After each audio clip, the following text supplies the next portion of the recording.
পুজোর পর সবাই স্কুলে আসলি, তাই সবার জন্য একটা করে লজেন্স এনেছি, আয় নিয়ে যা। ওয়াও, ম্যাম কি ভালো। অন্য ম্যামেরা তো আমাদের কোনোদিনও কিছু খাওয়ায়নি। আচ্ছা শোন, বলছি কি, শুধু লজেন্স না, ঠিক আছে? তোরা আজকে টিফিন টাইমে ক্যান্টিনে গিয়ে যে যা খুশি তাই খাবি, যে যা খুশি। টাকাটা আমি দেব, ঠিক আছে? আমার তরফ থেকে থাকবে। সবাই বই বন্ধ কর, আমি পড়া ধরবো। ম্যাম, আপনাকে আজকে খুব সুন্দর লাগছে।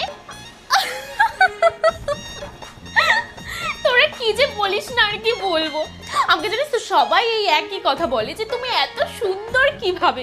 আমি কি করে বলবো বল? কিন্তু আমি জানিস তো কোনো রকম কোনো মেকআপও করি না, আর নিজের যত্নও নিই না, তাও আমাকে এত সুন্দর লাগে।